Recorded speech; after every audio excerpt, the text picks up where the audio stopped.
Sabi mga kababayan ni Chis Escudero, Senate President Chis Escudero, tungkol sa pagmumura ni dating Presidente Digong, hindi niya okay yun ha? Hindi pala okay. Inayaan ni Coco Pimentel and other senators. Ang nanindigan lang talaga mga kababayan ay si Senator Risa Hontiveros. Talagang sinupalpal ng sinupalpal itong si Digong. Ito yung sabi ni Chis Escudero, mga kababayan. SP Chis sa pagmumura ni ex-President Duterte. Nagpapagang mga balita at pagtalakay sa mga isyu ng lipunan. Bulsa! Opinyon, banat at paglalantad sa katotohanan. Bulsa! What you see is what you get.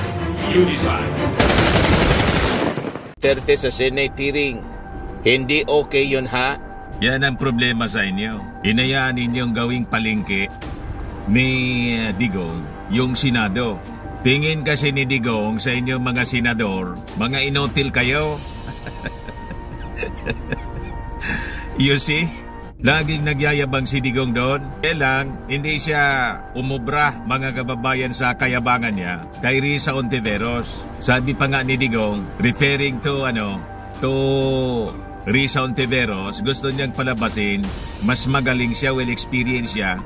Kasi siya daw, naging prosecutor, piskal, mayor, congressman at naging presidente. At sa kabastusan niya daw mga kababayan, kaya nga niya ako naging presidente dahil sa kabastusan ko. Ganon katindi mga kababayan. Kaya kung mag-attend po sa Congress, mas may paniwala tayo mga kababayan sa Congress eh. Sabi ni Congressman Abante sa Canidan Fernandez, hindi namin anyayaan siya na magmura ng magmura. I-contempo ninyo. Kung walang magawa yung Senado, itong si Coco Pimentel, ipakita ninyo sa Kongreso na hindi pwede yung mga pambabastos ni Digong. Huwag na ninyong gamitin yung sinasabi ninyo, mga congressmen. Sa Senado, wala na tayong pag-asa sa Senado. Talagang lapdog ang karamihan doon. Tinayaan pa nga ni Coco Pimentel at saka ni Senate President Chis Escudero, si Bato at si Bongo na mag-attend. Dapat sana, hindi mga kababayan yon inayaan na mag-attend at magamit nila yung kanilang influensya. Kasi kasama sila sa mga pinangalanan na sabit mga kababayan dito sa war on drugs. Lalo na sa reward system at EJK. Ba't tinayaan ni Senate President Chis Escudero na ang dalawang senador maging parte ng tinatawag nilang Senate investigation? Sinira ninyo ang imahe ng Senado. You see? But anyway, nangyari na po mga kababayan. Sa Congress po, huwag ninyong hayaan mga congressmen na ang paglulukdan po sa inyo, ang Congress po co-equal branch ng executive. I-contempo ninyo the same rules sa mga ordinary resource persons or witnesses ang dapat i-apply ninyo. Diba sabi natin, no one is above the law. Sa ibang bansa, hindi yan maaari po. Nakita ninyo yung trial, mga kababayan, ni Saddam Hussein? Nang mahuli mga kababayan si Saddam Hussein ng Iraq, President Saddam Hussein, iniharap po sa trial. Hindi umubra po yung mga angas ni Saddam Hussein doon sa mga jury ng Iraq, sa mga judges po. And ultimately, nang masintensyahan pong guilty, binitay po si Saddam Hussein. Kulang pa nga yung buhay niya mga kababayan doon sa pagmamalabis na ginawa ni Saddam Hussein sa kanyang bansa. The same dapat dito mga kababayan sa dating Pangulong Digong. Imagine, more than 20,000 ang namatay po sa EJK. Kulang pang buhay ni Digong, ni Bongo at saka ni Bato. Nakabayaran mga kababayan sa sakit na dinanas ng mga biktima nila. Tama po mga kababayan? So dapat walang special treatment sa kanila. Sa hearing po ng Kongreso, i-contempo ninyo. Tapos i-detain ninyo pag matigas ang ulo. Same rules dapat mga kababayan. Kasi hindi po obra yung mga sinasabi ninyo mga congressmen na dapat bigyan na pa rin ng due respect yung dating Pangulo. Siya nga po, hindi niya binibigyan ng respeto yung mismong posisyon na kanyang hinawakan. Presidente ka, ganyan ang pag-uugali mo, mura ka ng mura, ginawa mong palingki yung Senado. Hindi po maaari ang ganon. Tama yung sinabi ni Congressman Abante. Lumalabas, ginawa nilang kitang yan. Click subscribe muna dito sa ating YouTube channel and hit the notification bell para lagi po kayong updated sa mga kaganapan dito sa ating bansa. Like and share na rin po ninyo ang ating video. At huwag na rin po ninyo na skip yung ating mga commercial ads para tuloy-tuloy lang ang pag-unlad ng Bagong Pilipinas. Sa mga nagana po ng malinis and spacious fitness gym, pumunta lang po kayo sa aming Colossal Fitness Gym. We also offer Grab Car Rental with our brand new 2023 model ng Toyota Innova. We also accept booking for those who are planning to travel via PAL, Cebu Pacific, and other airline companies, local and international, and bills payment for Meralco Bills, Aleco Bills, PLDT, etc. Ang Colossal Fitness Gym is located at 3rd floor Security Bank Building, Lanco Business Park, Legazpi City, Albay. For inquiries, look for Jilon Maravillas. Contact number 0966-802-0949. Yan po yung aming Innova. Lagi na pong matao sa amin.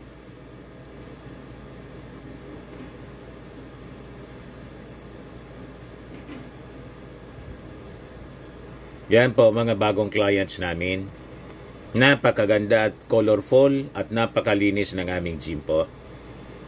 Pati mga foreigners po pumupunta sa amin, mga British tourist po sila dito sa Legazpi. Na-set up na rin po yung aming mga brand new gym equipment.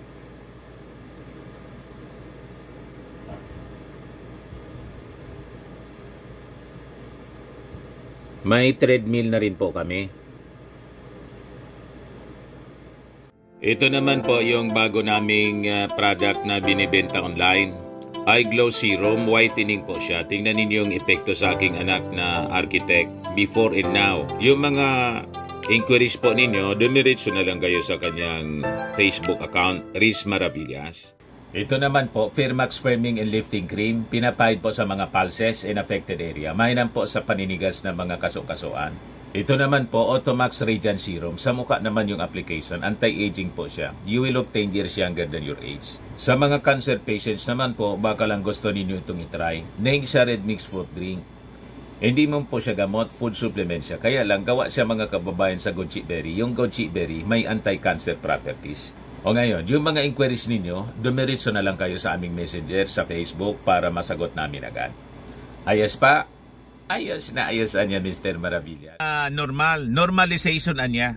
O of brutality. Pati sa pananalita, ginawa nilang normal.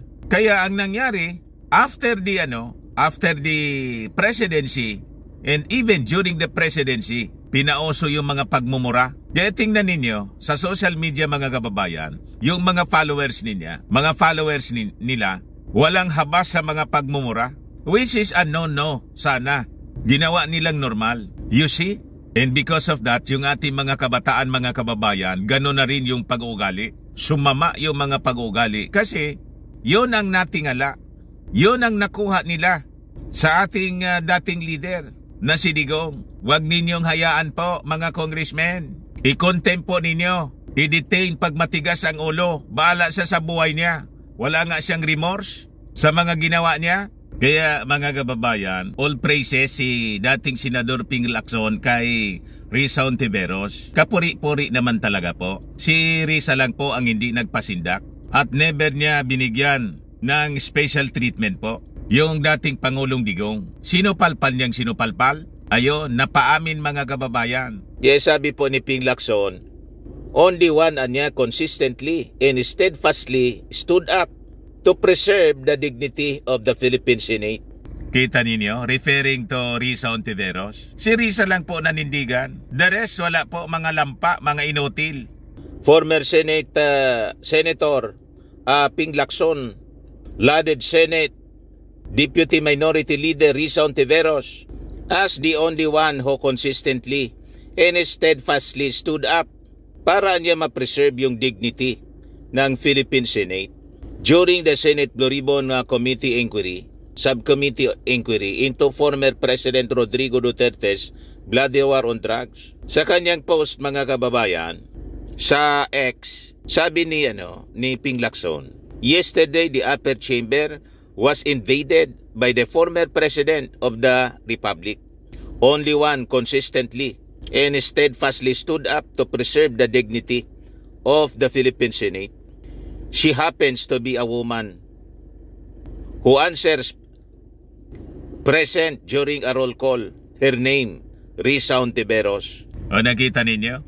Mabuhay si Risa Hontiveros. Tama po ang sinabi ni Ping Lacson. Si Risa lang po yung nanindigan. The rest wala po. Lahat mga lampa. In words, pag tiningnan ninyo yung proceedings, pinakinggan ninyo po, malayo po sa proceedings ng Quadcom. Sabi nga natin, parang nag-uusap-usap lang sa palengke. Parang ang sesyon sa barangay. Nakakaya po.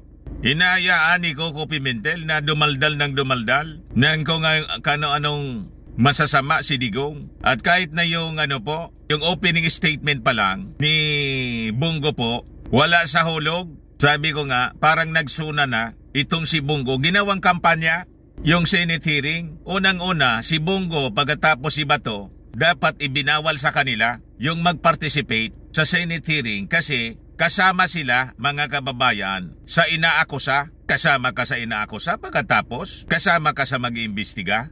Anong klaseng Senado po ito, mga kababayan? At inayaan yon ni Coco Pimentel, inayaan ni Chis Escudero. O ngayon, tungkol sa admission po ni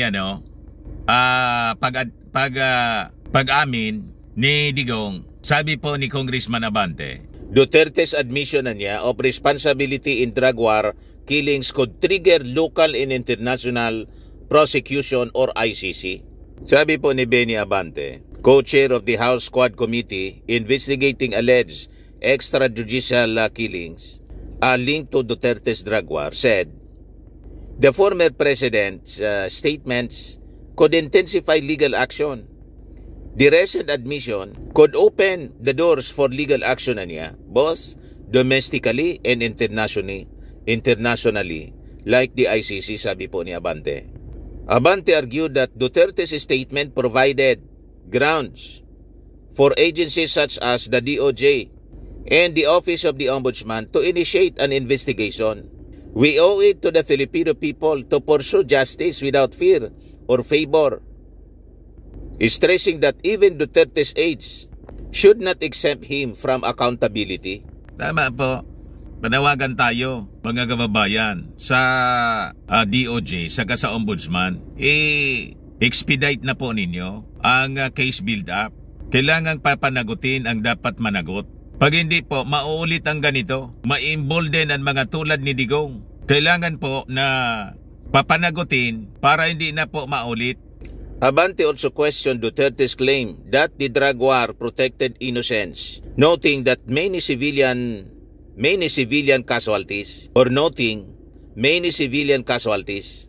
He invited Duterte to testify before the Quad Committee, emphasizing the need for transparency and accountability.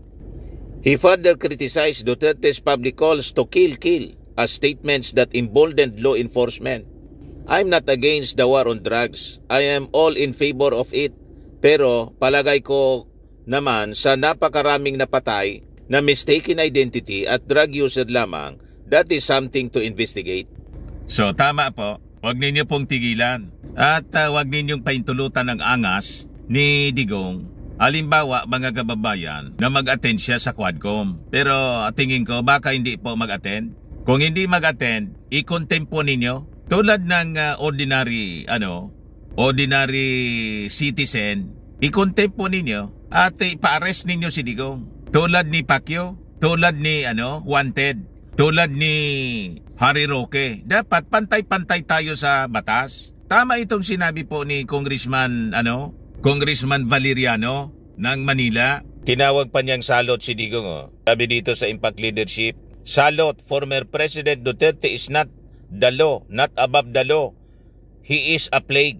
So, ang magiging feeling ni Digong, he is the law and above the law pag hindi ninyo kinuntem. Kasi binibigyan ninyo ng special treatment dahil dati siyang Pangulo. Huwag ninyong itatrato na ganon. Dapat pantay-pantay tayo sa batas. Unang-una, sabi ko nga po kanina, yung presidency, yung pagiging Pangulo, hindi man niya nirespeto. Sinalaula po ni Digong. Ninormalize niya yung brutality. Ninormalize niya yung pagsasalita ng mga masasama mga kababayan. So kung siya mismo hindi niya nirespeto yung opisina, bakit ninyo bibigyan ng special treatment si Digong?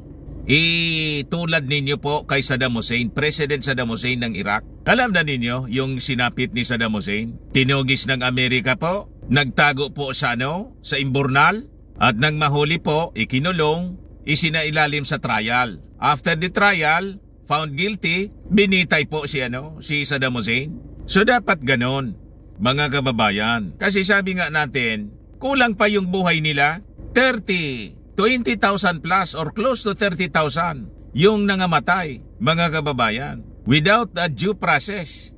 Sabi po ni Valeriano, that former President Rodrigo Duterte's acceptance of responsibility for actions in the drug war does not absolve others involved. Our criminal laws hold liable those who are principals, conspirators, accomplices, and accessories. It is not up to former President Rodrigo Duterte to determine who is criminally, civilly, and administratively liable for crimes committed during his brutal war on drugs. Guilt is for the courts to determine, and we fully expect this case to reach the Supreme Court. Valeriano also noted that since Duterte no longer holds office, sabi ni Valeriano, he clarified that the determination niya of liability will begin with a probable cause assessment by the DOJ or the Office of the Ombudsman. Guilt is for the courts to determine, and we fully expect this case to reach the Supreme Court, sabi po niya.